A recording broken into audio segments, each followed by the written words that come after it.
The billionaire pointed at me and laughed. "You a worthless waitress trying to communicate with my son?" His friends joined in, mocking me. But when I finally spoke up, the entire restaurant went silent. What happened next didn't just humiliate him, it destroyed his reputation forever. This is my story. You won't believe how this ends. Every second matters, so don't skip ahead. If you love stories where arrogance gets destroyed, hit that like button right now and subscribe.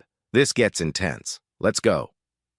My name is Jasmine, and I'm 26 years old, a black woman trying to make it in this city. I live alone in a tiny studio apartment on the south side of Chicago. The kind of place where the walls are so thin you can hear your neighbors breathing. I have no family, no husband, no kids. It's just me surviving day by day. Paycheck to paycheck. Most nights I come home exhausted, heat up some instant noodles, and collapse on my bed, wondering if life will ever get easier. I work at the Silver Oak, an upscale restaurant where rich people come to be seen. You know the type. Expensive chandeliers, white tablecloths, wine that costs more than my monthly rent. I've been working there for almost 2 years now, and honestly, it's been the hardest 2 years of my life. The customers treat us like we're invisible, and my coworkers aren't much better. They gossip about me behind my back, calling me awkward and saying things like, "No wonder she's alone." My manager takes advantage of me, too, always giving me the worst shifts and the most difficult tables because he knows I won't complain. I can't afford to complain. I need this job. 3 days before that night, I received an eviction notice slipped under my door. $1,800 due immediately or I'd be out on the street. I checked my bank account that morning. $340? That's it. That's all I had in the world. I sat on my kitchen floor and cried for 20 minutes before pulling myself together. I had to go to work. I had to smile and serve people who wouldn't even look me in the eye. I had no choice. Friday evening arrived like it always does, the restaurant's busiest night. The kitchen was chaos, orders flying in faster than we could keep up. I was already exhausted from working a double shift when my manager called all the wait staff together. His face was serious, almost nervous. "Richard Blackstone is dining with us tonight," he announced. The room went dead silent. Everyone knew that name. Richard Blackstone, 45 years old, tech billionaire worth over $6 billion. He owned half the city, including the building our restaurant was in. He was also notorious for being absolutely ruthless to service workers. Stories about him were legendary, making waiters cry, getting people fired for the smallest mistakes, leaving insulting tips just to humiliate people. My manager's eyes landed on me. "Jasmine, you're taking his table." My stomach dropped. The other waitresses looked relieved, even smirking. One of them whispered just loud enough for me to hear, "Good luck! He's going to eat you alive!" My hands started trembling, but I nodded. What else could I do? I needed this job. I needed the money. I just had to get through one night. Just survive one more night. When Richard Blackstone arrived, the entire atmosphere of the restaurant changed. A black Rolls-Royce pulled up outside and 2 massive bodyguards stepped out first, scanning the area like we were in a war zone. Then he emerged. Tall, imposing, wearing a charcoal suit that probably cost more than I'd earn in 5 years. His hair was slicked back perfectly, and his eyes were cold, the kind of cold that comes from never being told no. He walked into the restaurant like he owned it, which technically he did. People recognized him immediately, whispers spreading through the room like wildfire. He wasn't alone. 3 friends accompanied him. All wealthy, all loud, all laughing obnoxiously at jokes that probably weren't even funny. Richard snapped his fingers at our hostess without even looking at her. "My usual table. Now." They sat down at the best table in the house, immediately ordering the most expensive wine on our menu. I took a deep breath, grabbed my notepad, and approached them. "Good evening, gentlemen. Welcome to Richard Cut Me Off Before I Could Finish. Champagne, the 2008 Dom Perignon. You know what that is? Or do I need to spell it? His friends burst out laughing. I felt my face flush with embarrassment, but I swallowed it down. Yes, sir. And for everyone else, they rattled off their orders. Expensive steaks, rare preparations, demanding modifications, barely even glancing at me. I wrote everything down, staying professional, staying invisible. About 10 minutes later, a young man walked into the restaurant alone. He looked completely different from the billionaire and his friends. He was wearing casual clothes, a red hoodie and jeans, and he moved hesitantly like he didn't want to be there. This was Marcus Blackstone, Richard's 23-year-old son. I noticed immediately that he was wearing hearing aids in both ears. He spotted his father's table and took a deep breath before walking over slowly. What happened next made my heart sink. Marcus stood beside the table for a full minute while his father continued laughing and talking with his friends. Richard didn't acknowledge him, didn't even look up. Finally, Marcus gently touched his father's shoulder. Richard jerked around, clearly annoyed. "You're late. Sit down and don't embarrass me, that was it. No hello, no hug, nothing." Marcus sat down at the far end of the table, completely isolated from the group, staring down at his hands. I walked back to the table with their champagne and began taking the rest of their orders. When I got to Marcus, I smiled warmly. "And for you, sir?" He didn't respond. He was looking at his phone, completely unaware I was speaking to him. I tried again, a bit louder. "Excuse me, what would you like to order?" Still nothing. I stepped closer and tried one more time. That's when Richard noticed. He started laughing loud and cruel. "Don't waste your breath, sweetheart. He can't hear you." His friends immediately joined in, laughing like it was the funniest thing they'd ever heard. "He's deaf. Hello? Anyone home?" Richard actually waved his hand mockingly in front of his face. The laughter grew louder. I looked at Marcus's face and saw it turn bright red with shame. My heart broke for him. I moved around so I was standing directly in front of Marcus where he could see my face clearly. I spoke slowly and distinctly, making sure he could read my lips. "Hi, I'm Jasmine. What would you like to eat?" Marcus looked surprised, like he wasn't used to people treating him with basic respect. He pointed to the menu and said, "Grilled salmon, please." His voice was slightly different, the way some deaf people speak, but perfectly understandable. I smiled. "Great choice. Anything to drink?" Before Marcus could answer, Richard interrupted. "He'll have water and make it quick. We don't have all night." I nodded and turned to leave, but Marcus tried to get my attention. He waved his hand slightly and began making signs with his hands, asking me something in sign language. I didn't understand. I don't know sign language, but I could tell he was trying to communicate. I shook my head apologetically and gave him a kind smile, trying to show him I wished I could understand. That's when Richard slammed his glass down on the table. The sound echoed through the restaurant. "Oh, this is rich. Look at this." His friend stopped talking and looked over, grinning. Richard stood up loud enough for nearby tables to hear. "Are you seriously trying to talk to my deaf son with your hands?" I felt my face burning. "Sir, I was just trying to help." He cut me off. "Help you? A minimum wage waitress?" His friend started laughing again, louder this time. Richard continued, and every word felt like a punch. "What makes you think you can communicate with him? Do you have a degree in special education? Are you a speech therapist?" I tried to respond. "No, sir."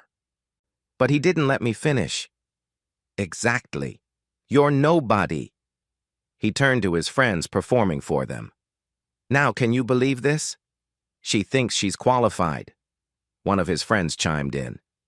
"Maybe she learned from TV," another one added. "Or maybe she thinks she's a miracle worker."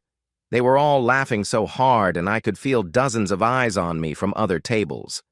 Richard stepped closer to me, using his height to intimidate me. His voice was dripping with contempt. Let me make this very clear, sweetheart. You are a waitress, you bring food. That's it. You don't talk to my son, you don't look at my son, and you certainly don't try to communicate with him like you're something special. Then he said the words that changed everything. So shut your mouth, do your job, and talk to my deaf son like a normal person. Use your voice. Stop encouraging his disability. The entire restaurant went silent. Every conversation stopped. 60 people were watching us now. I looked at Marcus and saw tears forming in his eyes, his face red with humiliation. My hands were shaking. Richard was smirking, thinking he'd won, thinking he'd put me in my place. His friends were grinning, waiting to see me cry and run away. I could see my manager in the corner, his face pale, shaking his head at me like he was begging me not to say anything. But I looked at Marcus again. This young man, barely more than a kid, being treated like garbage by his own father, being mocked, being told he was broken, that he needed to be fixed. And something inside me snapped. No. My voice came out quieter than I expected, but in that silent restaurant, everyone heard it. Richard's eyebrows shot up. What did you just say? I took a breath and said it louder. I said no. He laughed, but it sounded forced now. Excuse me? Do you know who you're talking to? I met his eyes directly. Yes, a bully. Gasps rippled through the nearby tables. Richard's smile disappeared. Watch your mouth. I cut him off and my voice grew stronger with every word. No, you watch your mouth. That young man is your son, not your employee, not your property. Your son and you just humiliated him in front of a room full of strangers. Richard tried to speak, but I didn't let him. How dare you lecture me about my son? I raised my voice over his needs to, because clearly nobody else will. The words were pouring out of me now. Everything I'd been holding back for years. You mock him for being deaf like it's a joke. You parade him here, and then ignore him. Isolate him, shame him, and when someone tries to show him basic kindness, you attack them, you mock them. Richard's face was turning red now. You have no idea what you're talking about. I didn't back down, don't I? I can see exactly what's happening here. You're embarrassed, not of him, by him. You're embarrassed that your son doesn't fit your perfect billionaire image. I turned away from Richard and looked directly at Marcus. I spoke clearly so he could read my lips. You don't need to be fixed. There is nothing wrong with you. Being deaf isn't a weakness. It's just a different way of experiencing life. Marcus was staring at me now, tears streaming down his face, but something had changed in his eyes. He looked like someone had just told him he mattered. I turned back to Richard. The only person at this table who should be ashamed is you. Suddenly, someone started clapping. An older man at a nearby table stood up. She's absolutely right. More people joined in. A woman stood up, pointing at Richard. How dare you treat your son like that? Another voice called out. And treat her like that. She was just being kind. The applause grew louder and louder. Richard looked around in shock. His friends had stopped laughing, looking uncomfortable. The entire restaurant was against him. Richard exploded. Shut up, all of you. Do you know how much money I spend on his treatments? Do you know how many specialists, therapists, doctors I've hired? I spoke over the noise. To fix him or to fix your ego? He pointed at me, his finger shaking with rage. I'm trying to give him a normal life. I shook my head. No. You're trying to erase who he is. Richard's voice became threatening. You're fired. You'll never work in this city again. I own half the restaurants here. I'll make sure. That's when a new voice cut through everything. Stop. Just stop, Dad. Everyone turned. Marcus was standing up. His voice was shaking but clear. Richard turned to his son. Sit down, Marcus. But Marcus didn't sit. No, I'm done sitting down. I'm done being quiet while you treat me like I'm broken. I'm done pretending you actually care about me. Richard's face went pale. Don't be ridiculous. Marcus's voice grew stronger. I'm deaf, Dad. Not stupid, not broken, deaf. And you know what? I'm proud of it. I'm part of an amazing community. The only thing I'm ashamed of is you." He looked at me, and there were tears in his eyes, but also something like gratitude. "Thank you for being braver than I was." Then Marcus walked out of the restaurant. The entire room erupted in applause, people standing, cheering. I found out later that someone had filmed the entire thing. A young woman who was herself deaf had recorded everything on her phone and posted it online with the caption, "Waitress destroys billionaire for mocking his deaf son." Within 30 minutes, it had 50,000 views. Within 2 hours, over 1 million. By the next morning, it had 15 million views and was trending #1 worldwide. News outlets picked it up. Billionaire's shocking treatment of deaf son exposed. The comments were overwhelming. This broke my heart and then put it back together. That young man deserves so much better. Everyone needs a Jasmine in their life. The video spread through the deaf community like wildfire. Shared and reshared thousands of times. Richard Blackstone woke up the next morning to complete disaster. His phone had 200 missed calls. His PR team told him it was catastrophic. His board of directors demanded he resign. The company's stock dropped 22% in 2 hours. Major clients canceled contracts. Investors pulled out millions. His social media accounts were flooded with 500,000 angry comments. There were protests outside his company headquarters. The deaf community organized boycotts of all his businesses. His reputation built over decades was destroyed in one night. Meanwhile, I woke up to thousands of messages. Job offers from over 30 restaurants, each offering better pay and conditions than I'd ever had. The deaf community had started a fundraiser for me. She stood up for us when it cost her everything and raised $250,000. News channels wanted interviews, talk shows sent invitations. But the message that meant the most came from Marcus. "Can we meet? I want to thank you properly." We met at a small coffee shop a week later. Marcus looked different, lighter somehow, like a weight had been lifted off his shoulders. "I moved out," he told me. "I'm living on my own now. I cut contact with my father. I'm done with his toxicity." He smiled, a real, genuine smile. "I'm joining deaf community programs. I'm taking ASL classes. I'm finally accepting myself." I felt tears in my eyes. "I'm so proud of you." He reached across the table and took my hand. "None of this would have happened without you. You gave me permission to be proud of who I am." 2 months have passed since that night.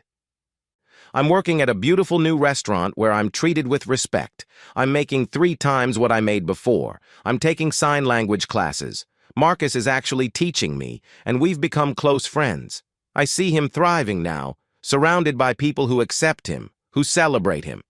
He's happy in a way I don't think he's ever been before. As for Richard Blackstone, I saw a news article last week. He stepped down as CEO of his company. His business empire is crumbling. He lost everything that mattered: his reputation, his company, and most importantly, his son. Standing up that night cost me my job, but staying silent would have cost me my soul, money, power, status. None of it matters if you lose your humanity, and sometimes the smallest voice can bring down the biggest giant. Sometimes all it takes is one person refusing to stay quiet, one person choosing kindness over fear, one person saying enough is enough. If this story gave you chills, smash that like button and subscribe for more powerful true stories. Share this with someone who needs to see it. Drop a comment. Have you ever stood up to someone powerful? What happened? I'll see you in the next